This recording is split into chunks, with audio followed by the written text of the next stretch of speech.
In March, it was announced that the royal family would enjoy a second wedding in 2011. Zara Phillips, the Queen's eldest granddaughter, was to marry her long-term boyfriend Mike Tindall in Edinburgh on the 30th of July.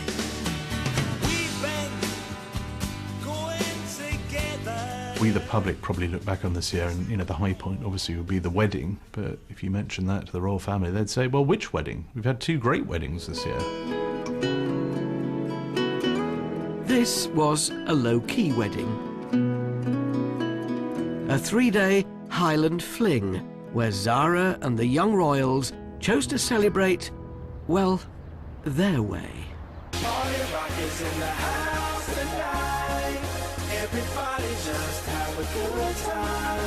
I happened to be DJing on the Thursday night when the royal couple were in town. We didn't have any idea that they were going to be coming to the club.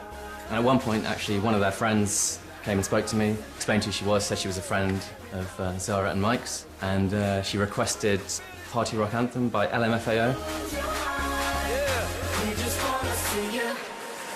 Put it on. And they were busting some serious moves. They were loving it, all their friends were loving it, and everyone was going crazy. It was great. This was the younger generation of the royal family, celebrating just like the rest of us. They were offered the VIP room at the other end of the club, but they declined that, and they took a couple of tables very close to the dance floor. So does this represent a big change in the way young royals are expected to behave? It's worth remembering that the royal family in many ways has not changed. The Queen and the Duke of Edinburgh do reflect their generation. The Queen in the 1930s and 1940s was a girl of her class and type and time, had those sorts of interests, enthusiasms and pursuits. In the same way, Wills and Harry, Catherine, Zara, they're all of their generation, and they behave in the modern way. So the royal family has always actually reflected the age in which it lives. We're just somewhat surprised to find it doing so. The pre-wedding celebrations continued the next day too, as the couple hosted a drinks party on the Royal Yacht Britannia. The atmosphere was wonderful. It was very relaxed. There was over about 150 guests on board. Before being decommissioned, the vessel had served the royal family for some 44 years and was where Zara's own parents had chosen to honeymoon 38 years before. The fact that Zara wanted to come back to Britannia, this was such a special place. She'd grown up here with her cousins, had some fantastic summer holidays in the Western Isles, and where better to have her pre-wedding reception before a wedding itself.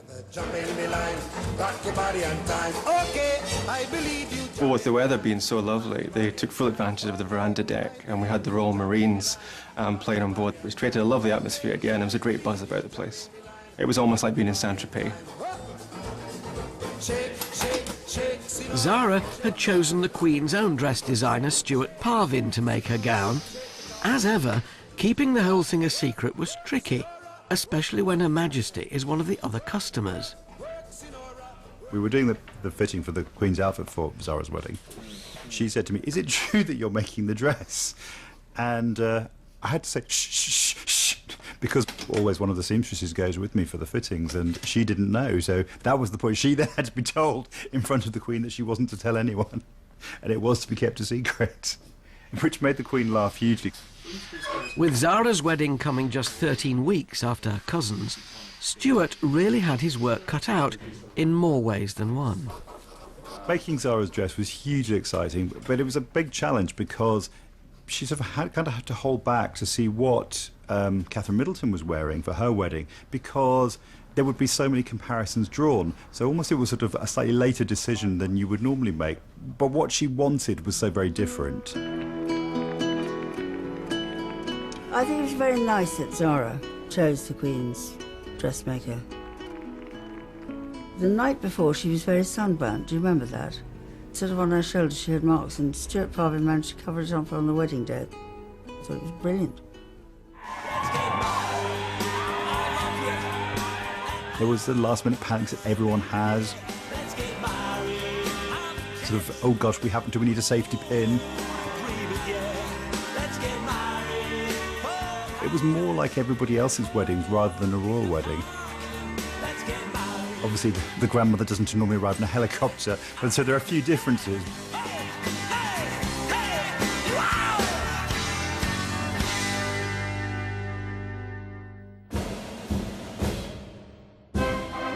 Zara's wedding may have been low-key, but sometimes when the Queen entertains, the royal family pulls out all the stops. Back in May, the Queen and the Duke of Edinburgh hosted President and Mrs. Obama. President Obama undoubtedly enjoyed the visit and really relaxed. The American President and First Lady are only the second in history to be honoured with a full state welcome, staying at Buckingham Palace and being given a grand state banquet. Everyone was excited, from the president to celebrities that were there. And it was just a spectacular event. It was a great evening. I had Helena Bonham Carter on my right, and I had Princess Michael of Kent on my left, and gold plates and what have you.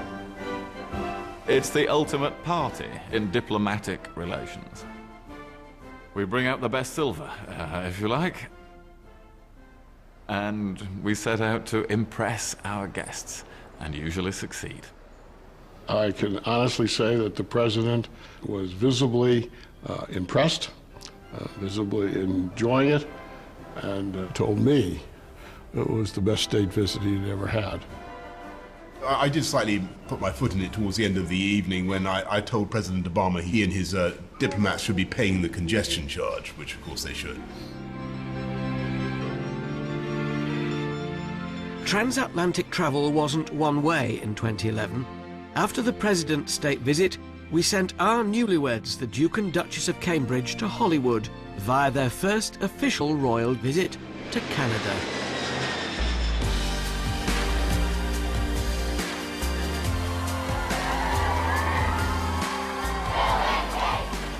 It was the first chance for the world to see how they'd perform as a couple and how Kate would cope with her international royal debut.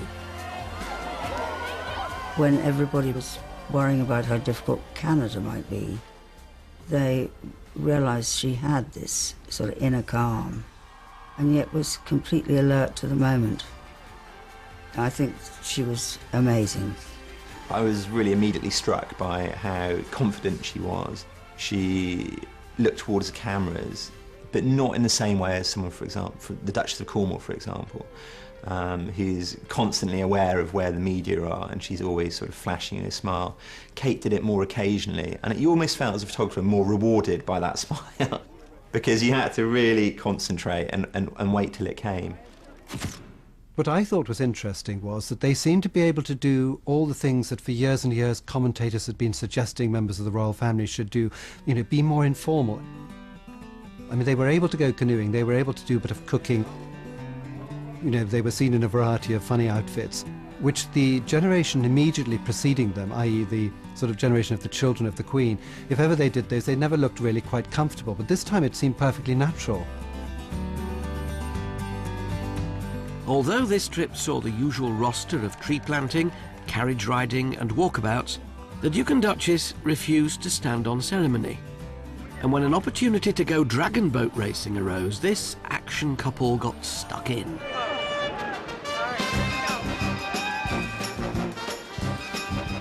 Oh, the race was very, very competitive. Both boats kind of left at the same time, and I think there was a point when Kate's boat was, you know, starting to gain a little, and there was a time when William himself said, "Come on, let's go!" And the entire team just went in perfect unison the last half of the race.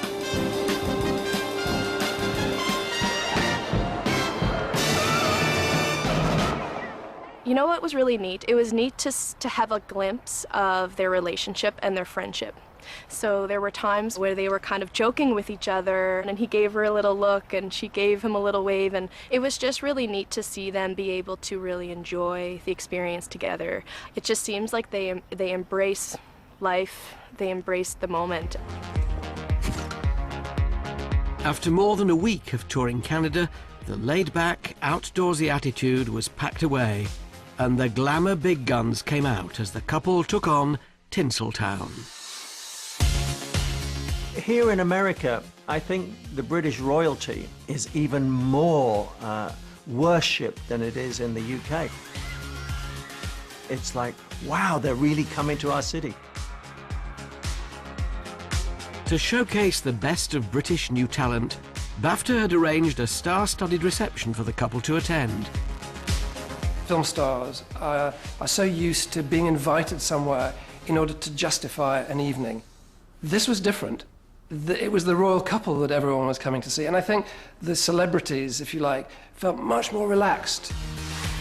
With the venue packed full of eager A-listers pressing for a better view, the organisers warned the star-studded crowd not to rush forward. Everyone sort of nodded, of course we won't, no, that won't happen, don't be silly, up until the moment that the royal couple actually walked in, and then everybody rushed towards them. With this, it was just a throng of people, and it was hello on this side and hello on that side and excuse me in the middle, you know. There's no stopping us right now. So with the likes of J-Lo and Nicole Kidman in the frame, how did our own royal starlet cope? She was the star. She was the sort of Hollywood royalty in that. She looked like every inch the movie star, which is sort of going to sort of the Princess Diana tradition of dressing and looking sort of iconic and fantastic. I did talk to the Duchess, obviously, sitting next to her at dinner, and she said that they'd been so looking forward to the evening, but she was more nervous that evening than she was at her wedding, she said, which I thought was very, very charming. I'm hoping that my next film is going to be a new film of My Fair Lady. So I mentioned this to the Duchess, and she said, oh, how funny. When I was in school, I played Eliza in the school production of My Fair Lady. I didn't then follow up with, well, would you like to audition? But I did say, I'm going to invite you to the premiere, and I'm hoping that she might come. Coming up, the Queen's most challenging royal visit. It had to be a success. There was a lot at stake.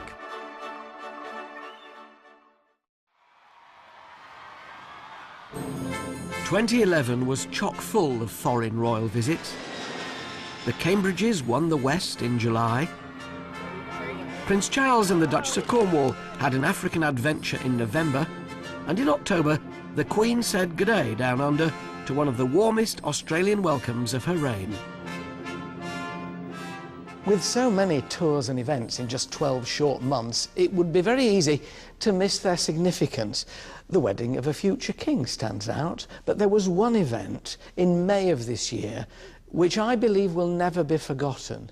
After a century of direct conflict, bloodshed and political unease, and for the first time in her 60-year reign, the Queen visited the Republic of Ireland. It was a moment of huge significance, but also of huge risks.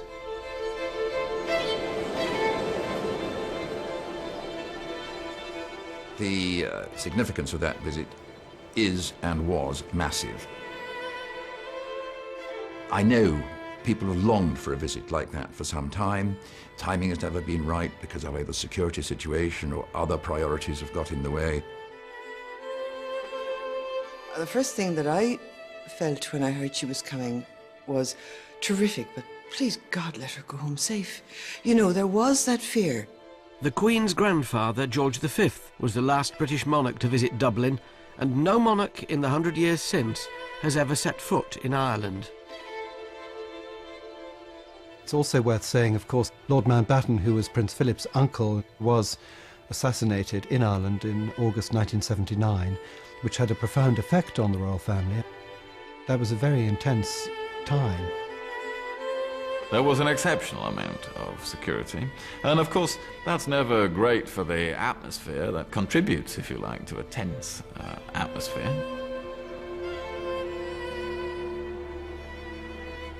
I always thought, you know, it must have been rather strange for her when she arrived, driving down the middle of the road, where she's used to driving down the middle of the road, without people waving flags, because there was nobody on the streets. The Irish had prepared for the worst, but no one could have predicted just how quickly the Queen was able to dispel the nerves. There were quite a number of people who were not terribly enthused about it.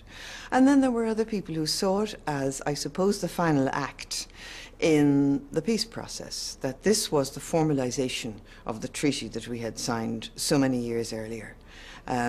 So from that point of view, it was, for many of us, a very important formal occasion. But we didn't think we'd enjoy her as much as we did. I suppose that was the big surprise. And every single thing she did, from the moment she stepped off the plane in that wonderful green outfit, and from then on, every small little gesture in what she wore and what she did was setting out to please us. And I think we were just charmed. The minute the aircraft door opened, she won it.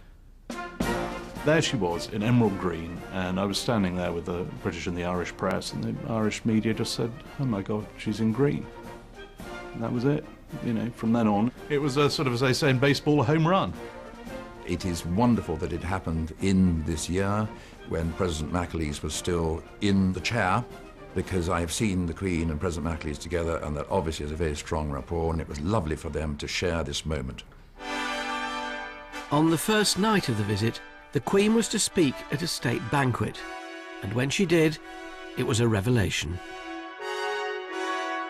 We were up in the gallery in the press area. I was there. I was looking down on the scene, and there was a real sense of anticipation. You know, what was going to be said, because this was going to be the keynote speech, if you like. We hadn't heard her speak up to then, and we were waiting for this, and the first 5 words that she spoke were in Irish.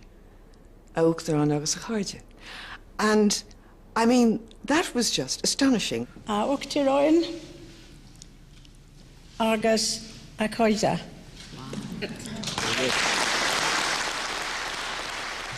Even saw the President, Mary McAleese, look around her table and mouth the words, "Wow." Wow. Wow! This is an 85-year-old British sovereign on Irish soil speaking our language. This is history, and it's not been done without effort. We were waiting for the voice of oppression, and what we got was our own language. And she must have worked so hard, because she had it absolutely right, particularly the H in acharja. That's a difficult sound for an English person to make, and she'd worked at it very, very, very, very hard. On the Queen's final night in Dublin, she attended a concert of Irish music hosted by the British Embassy and attended by Mary McAleese and the great and the good of the Emerald Isle.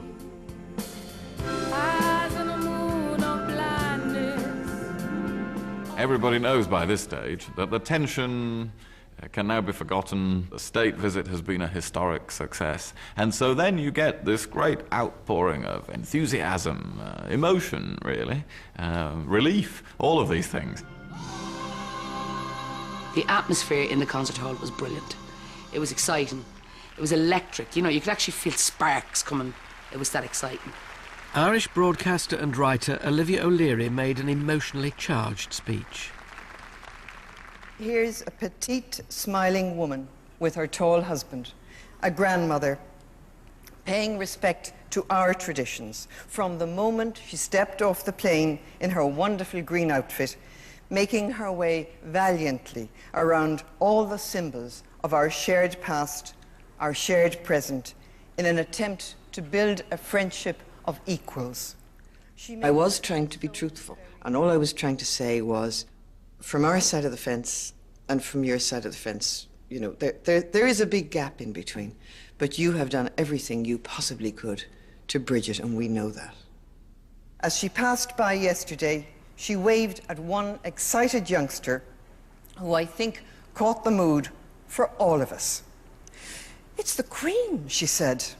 "Oh my God, it's the actual Queen." After the concert, the Queen was invited onto the stage to meet and greet the performers. No one, not even the Queen, expected the audience to spontaneously get to their feet. She seemed to be completely taken aback by the standing ovation, the applause, the welcome, and the friendliness. I mean, the true friendliness that came across.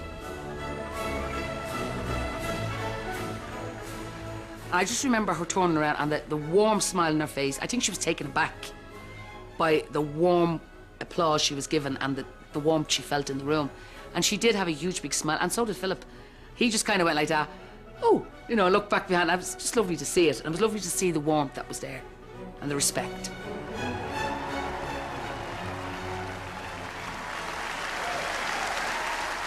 This was for her.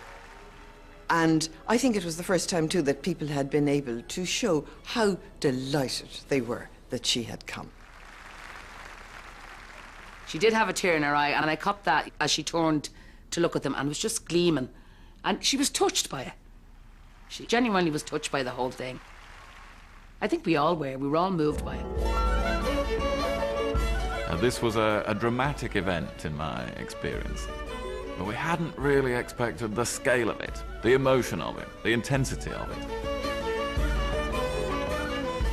No one else could have brought the whole bilateral relationship between Britain and Ireland forward in a matter of years in the course of a few days. It had to be a success. There was a lot at stake. And it turned out it was a success. It was a triumph of British diplomacy and British monarchy. This Christmas, the Duke of Edinburgh's illness meant he was missing from the traditional royal family visit to church at Sandringham. It was a worrying time. But heartened by his continuing recovery, the royal family, just like the rest of us, must be looking ahead, hopefully. In July, the royal family will welcome the world to the Olympic Games. Then there's the Queen's Diamond Jubilee to look forward to, only the second in history. If next year holds as many joys as this year did for the royal family, they'll be well pleased.